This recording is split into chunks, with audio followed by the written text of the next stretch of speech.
ବର୍ଷେ ହେଇଗଲା। ବହୁତ କଷ୍ଟ। ତେଣୁ ମୋତେ ଆପଣମାନଙ୍କୁ ରିକ୍ୱେଷ୍ଟ କରୁଛି, ମୁଁ ସାତ୍ୟକି ମିଶ୍ର ପ୍ରଭୁ ଜଗନ୍ନାଥଙ୍କୁ ଧ୍ୟାନ ପୂର୍ବକ ପ୍ରାର୍ଥନା କରୁଛି, ଯେଉଁମାନେ ଟବାକୋ, ସିଗାରେଟ୍, ଗୁଟକା ଖାଉଛନ୍ତି ଛାଡ଼ି ଦିଅନ୍ତୁ।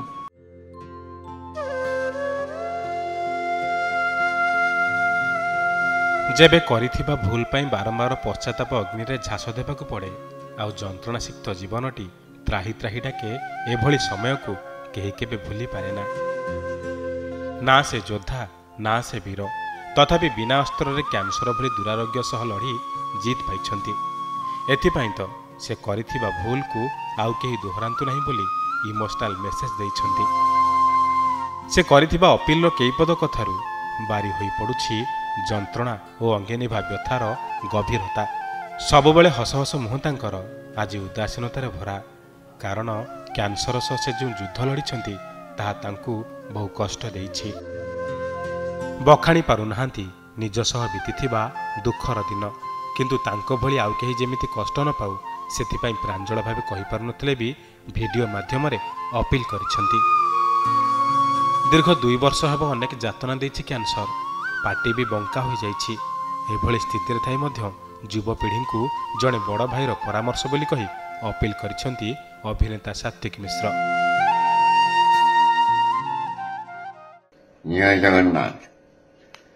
ଗୋଟେ ଭାଇ ହିସାବରେ, ଗୋଟେ ସାଙ୍ଗ ହିସାବରେ, ଗୋଟେ ମଣିଷ ହିସାବରେ ମୁଁ ଆପଣଙ୍କୁ ଗୋଟେ ଅନୁରୋଧ କରିବି, ମୋ ଅନୁରୋଧ ରକ୍ଷା କରିବେ। Please don't take tobacco. Gutka ଖାଆନ୍ତୁନି, ଟବାକୋ ଖାଆନ୍ତୁନି, ସିଗାରେଟ୍ ପିଅନ୍ତୁନି। କାରଣ ମୁଁ କ'ଣ କହିବି, ନିଜେ ଭୋଗିଛି, ବହୁତ କଷ୍ଟ ପାଇଛି। ଅନ୍ୟ କାହାକୁ ଆଉ ସେ କଷ୍ଟ ପାଇବାର ଦେଖିପାରିବିନି। ବର୍ଷେ ହେଇଗଲା, ବହୁତ କଷ୍ଟ। ତେଣୁ ମୋତେ ଆପଣମାନଙ୍କୁ ରିକ୍ୱେଷ୍ଟ କରୁଛି, ମୁଁ ସାତ୍ୟକି ମିଶ୍ର ପ୍ରଭୁ ଜଗନ୍ନାଥଙ୍କୁ ଧ୍ୟାନ ପୂର୍ବକ ପ୍ରାର୍ଥନା କରୁଛି, ଯେଉଁମାନେ ଟବାକୋ, ସିଗାରେଟ୍, ଗୁଟକା ଖାଉଛନ୍ତି ଛାଡ଼ି ଦିଅନ୍ତୁ। ନିଜ ଜୀବନକୁ ବିପଦରେ ପକାନ୍ତୁନି।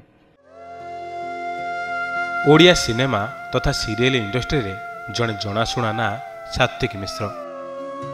ଦୀର୍ଘ 20 ବର୍ଷ ଧରି ସେ ବିଭିନ୍ନ ଚରିତ୍ରରେ ଦର୍ଶକଙ୍କ ମନ ଜିତିଛନ୍ତି। ହେଲେ ଗତ 2 ବର୍ଷ ହେବ କର୍କଟ ରୋଗ ଯୋଗୁଁ ଅଭିନୟଠୁ ଦୂରେଇ ରହିଛନ୍ତି। ରୋଗ ସହ ସଂଘର୍ଷ ବି ଜାରି ରଖିଛନ୍ତି ସାତ୍ୱିକ। ଏବେ ବି ତାଙ୍କର ଚିକିତ୍ସା ଜାରି ରହିଛି। ହଠାତ୍ ସୋସିଆଲ ମିଡ଼ିଆକୁ ଆସି ଭିଡ଼ିଓ କରି ଜୟ ଜଗନ୍ନାଥ ଉଚ୍ଚାରଣ ସହ ନିଜ ମନର କଥା, ମନର ବ୍ୟଥା ବଖାଣିଛନ୍ତି ଓ ଲୋକଙ୍କୁ ସଚେତନ କରିଛନ୍ତି। ଟବାକୋ, ଗୁଟଖା, ସିଗାରେଟ୍ ନ ଖାଇବାକୁ ଲୋକଙ୍କୁ ଅପିଲ କରିଛନ୍ତି।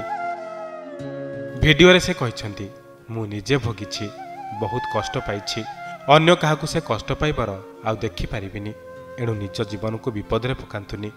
ମାଦକ ଦ୍ରବ୍ୟ ସେବନ କରୁଥିଲେ ଦୟାକରି ଛାଡ଼ି ଦିଅନ୍ତୁ। ड्रिंकिंग आमर भारत वर्ष रे पर्टिकुलरली टबाको रिलेटेड चिविंग टबाको आम रीजन इज वेरी हाई। तेणु आपड़ देखिए आमर जो मैंने तमाकू सेवन कर पान खाऊँ, तमाकू पान खाऊँ, तमाकू आजिकल जो गुटका प्रकार सेवन कर बृहत भाव में गुटका जनित कैंसर आमर मुख गह्वर भितर जहाँ होटा केवल आम इंडिया रे बेसी मिलूँ, भारत वर्ष ईस्टर्न इंडिया रे तार ये बहुत। गोटे पटे अनेक कलाकार गुटखा कंपानी व्यावसायिक विज्ञापन करुवा बेले आज सात्विक गुटखा वर्जन अपील करिसेंती। सबुठारु आश्चर्यकर कथा हेउछि पूर्व भारत में यह गुटखा जनित मुख कैंसर रोग बहुल भाव चिन्हट होइछि, किंतु केबे चेतिबे युवपीढ़ी। Bureau report, Odisha reporter.